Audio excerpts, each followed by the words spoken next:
everyone, I'm Melissa, in case you didn't know that, and I'm here celebrating the release of Murder at Sea Captain's Inn, which is book 2 in the Book Magic Mystery series. So I'm going to read an excerpt from the book. This is from chapter 4. This book has a lot of relational conflict between Pippin and her brother Grey, which it became more and more complicated as the story progressed. And as I was writing, it just sort of took on a life of its own, and Grey's conflict with the curse really developed. So this is the beginning of chapter 4, and it's where Pippin realizes what Grey feels about the curse. Grey's new business was also his home. In the time it had taken for Pippin to finish decorating Sea Captain's Inn and work out all the details about running the place, he converted an old red barn into a workshop, design showroom, and living space. An ancient stone silo stood sentry at the corner of the barn. The history behind the buildings was unknown. All Grey knew was that it was built of glazed hollow blocks in the late 1800s, long before the technology of poured concrete was developed. Grey hadn't had a chance to pretty up the place, but it had truckloads of character, and Pippin knew he'd get there. He'd hung a handmade, hand-printed sign above the entrance of the barn, Hawthorne Custom Woodworking. Pippin spotted Grey's truck parked alongside the barn. No sign of that blasted kayak. Good thing, too, or she might have just plowed right over it. Since she couldn't do that, she parked and stomped up to the door. A small sign said, "By appointment only," but Pippin ignored that, grabbed the handle, and tried to barge in. She was thwarted at the locked door. She balled one hand into a fist and pounded, throwing her whole body into it. "Grey!" Nothing. She pounded again. "Grey Lane Hawthorne, open this door." Still nothing. The sound of a saw or drill or some other power tool buzzed faintly. Aha! That meant he was probably in the back of the barn in what he designated as the shop, working on a project or some other. Working on one project or another. Pippin strode around the building, resisting the momentarily childish temptation to kick dirt right at Grey's truck as she passed by. Since the moment she'd spotted him in that kayak, worry had settled like an iron weight in her gut. If she and Grey tried to live their lives the way they ached to, they were both doomed. Of course she wanted to fall in love, have kids, make a family, but she couldn't. She wouldn't. Cassie had, and that decision had ended up widowing Leo She wouldn't. Cassie had, and that decision had ended up widowing Leo and leaving her and Grey motherless. She could never knowingly take the risk of that happening to a child. And even though Leo wasn't a Lane by blood, the curse had worked on him too. Grey had to stay away from the water, or she knew he'd end up like her grandfather Edgar Lane, her great-grandfather Trevor Lane, or her great-great-grandfather Artemis Lane. It was their inescapable fate, unless they broke the curse. She balled her fists. Tempting fate like Grey was doing was just plain stupid. She rounded the next corner and came right up to the open side-by-side barn doors. The buzz of whatever tool Grey had been using cut off abruptly. The thrumming of her heartbeat in her ears ratcheted to a deafening decibel.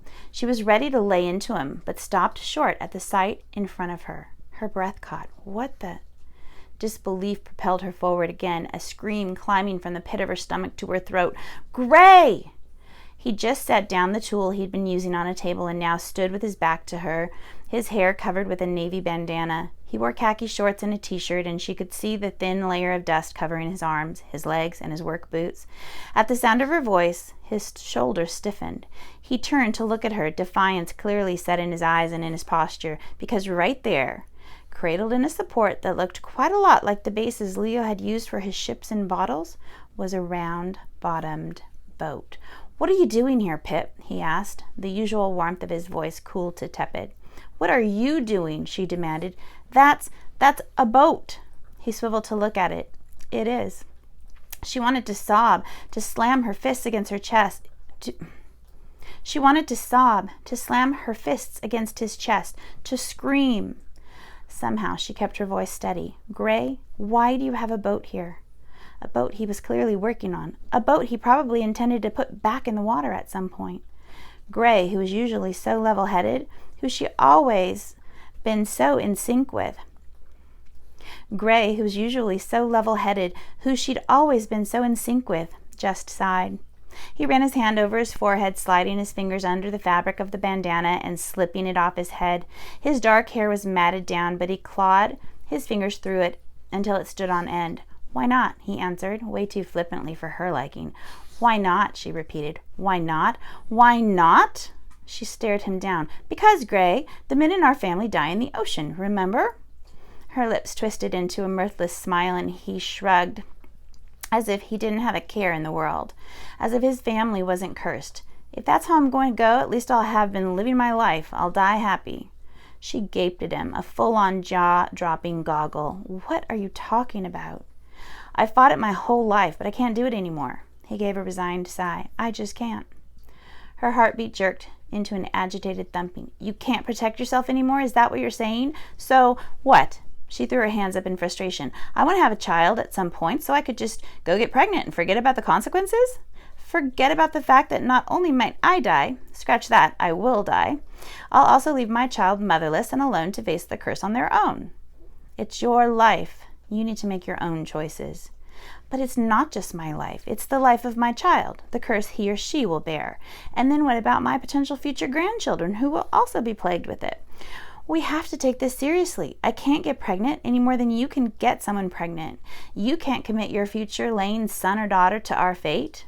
She could taste her anger, her frustration with her brother. She worked to calm her mind. Her voice. "Grey, where is this coming from?" The hull of the boat was coated with oysters and barnacles. He lifted one arm and ran his hand over a cluster of them. "I'm talking about boating, Pippin, about fishing. It's in my blood. From Dad, from Mom too.